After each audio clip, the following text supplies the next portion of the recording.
शिक्षक साथियों नमस्कार। मेरे चैनल एडुकेटर जी में आप सभी का हार्दिक अभिनंदन है। सक्षमता परीक्षा को लेकर माननीय उच्चतम न्यायालय से एक बड़ी राहत भरी खबर नियोजित शिक्षकों के लिए आ रही है। जैसा कि आप सभी को ज्ञात है कि शिक्षक संघ के नेता बंशीधर ब्रजवासी जी माननीय सुप्रीम कोर्ट दिल्ली सक्षमता परीक्षा के विरुद्ध याचिका दायर किए थे। वहीं से माननीय सुप्रीम कोर्ट ने क्या कहा है, आइए वहीं के विद्वान अधिवक्ता के माध्यम से सुनते हैं कि वे क्या कुछ नियोजित शिक्षकों के पक्ष में कह रहे हैं।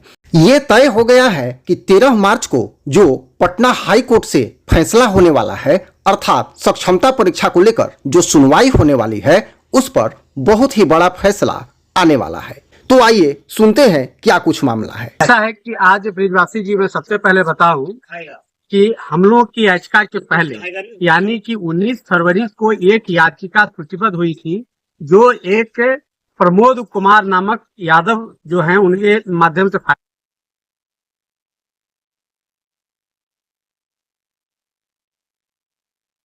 बता करके हम चाहेंगे कि आपसे खुद थे उसमें।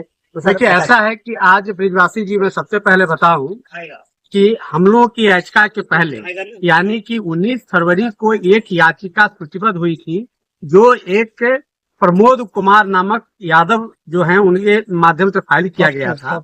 और उस याचिका में जो जिस तरह का आदेश अपनी याचिका में था टैगिंग का, उसी तरह की प्रेयर उनमें भी थी और उसके खिलाफ याचिका आई थी।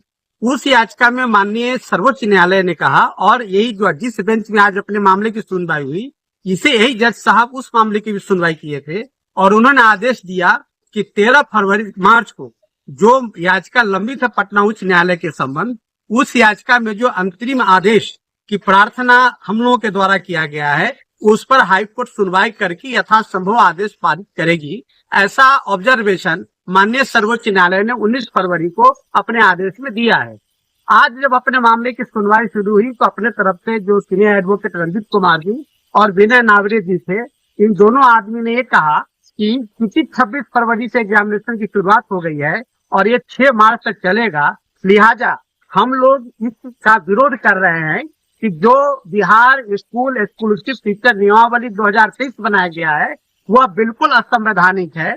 तो माननीय सर्वोच्च न्यायालय ने आज कहा कि क्योंकि हम अपना आदेश पहले पारित कर चुके हैं, हम अपने उस आदेश से बंधे हुए हैं, इसीलिए आज हम कोई नया आदेश आपकी याचिका में नहीं दे सकते। लेकिन माननीय सर्वोच्च न्यायालय ने यह जरूर कहा कि हम आशा करते हैं कि उच्च न्यायालय आप सबों के अंतरिम जो प्रेयर आदेश का जो प्रेयर है उस पर गंभीरता पूर्वक 13 तारीख को विचार करके अपना आदेश पारित करेगा।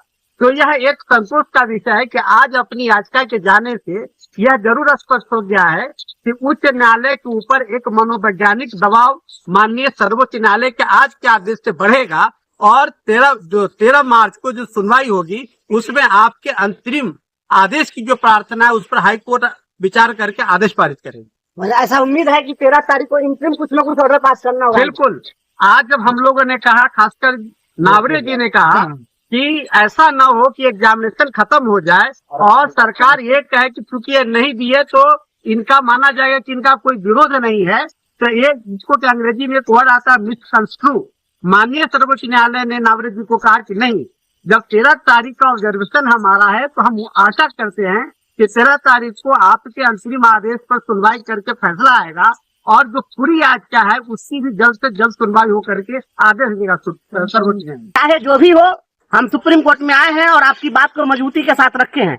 बिहार सरकार यह न समझे कि हाँ हम जो चाहेंगे वही करेंगे। तो हम लोग के मामले में बिहार सरकार कैविएट की हुई थी, पहले ही से कैविएट पर सरकार करी थी। तो और यहाँ पर नाडकर्णी साहब एस जी हैं, सीनियर एडवोकेट नाडकर्णी साहब को जो है यहाँ पर बिहार सरकार ने खड़ा किया है। तो सरकार काफी गंभीरता से इस केस को लड़ रही है, इसलिए हम लोग भी काफी गंभीर हैं।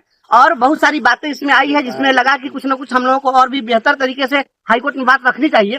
तो अब हम लोग पूरी तैयारी करेंगे, और देखिए अल्टीमेटली बिहार सरकार की जो जिद है उसके हिसाब से फिर हाईकोर्ट जो भी ऑर्डर पास करे हमारे पक्ष में, अगर सरकार हाईकोर्ट अगर आदेश देगा तो फिर बिहार सरकार सुप्रीम कोर्ट आएगी। अगर हम लोग के अगेंस्ट में आएगा तब भी हमको सुप्रीम कोर्ट आना होगा। तो मामला सुप्रीम कोर्ट आना ही आना है, ये तय है। लेकिन इस लड़ाई को लड़ना है, चूंकि यह शिक्षकों के आन बान और अस्मिता का सवाल है।